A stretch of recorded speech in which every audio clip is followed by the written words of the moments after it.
आपको लिए चलते हैं बीजेपी के प्रेस कॉन्फ्रेंस में। सुधांशु त्रिवेदी क्या कुछ कह रहे हैं, सुनिए। जुड़े हुए 4-5 गंभीर बिंदु हैं। पॉइंट नंबर 1, 11 दिसंबर 2008 को तत्कालीन गृह मंत्री चिदंबरम साहब ने संसद के अंदर एक बयान दिया कि नेवी को कुछ गतिविधियां संदिग्ध दिखाई पड़ी थीं, मगर उनको फॉलो न करने का निर्णय लिया गया। यह बहुत गंभीर बात है।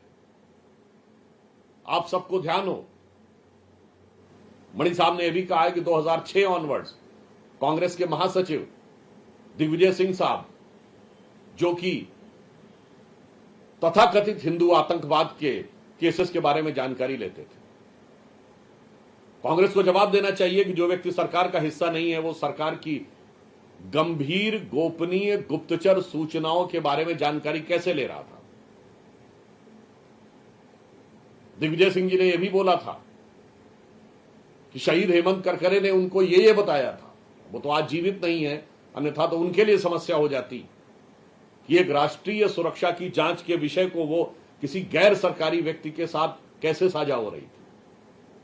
इसके अलावा और भी गंभीर बात यह है कि 26/11 के हमले में जब डेविड कोलमैन हेडली की इंटरोगेशन की बात आई तो तत्कालीन सरकार ने इंटरोगेशन क्यों नहीं किया, केवल अमेरिका में जाकर इंटरव्यू लेकर क्यों आ गए।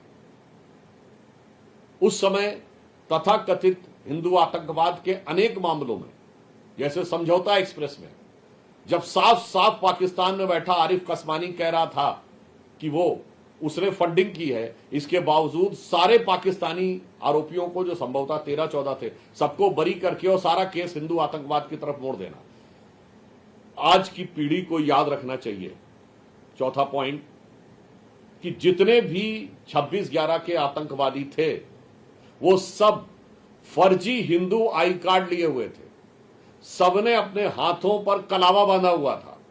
और यदि महाराष्ट्र पुलिस के अमर बलिदानी शहीद तुकाराम ओमले ने अपने प्राण देकर कसाब को जीवित न पकड़ा होता तो उन्हीं फेक आईडी और उन्हीं हाथ में बंधे हुए कलावों को लेकर तथाकथित हिंदू आतंकवाद की थ्योरी को सीधे चस्पा कर दिया गया होता।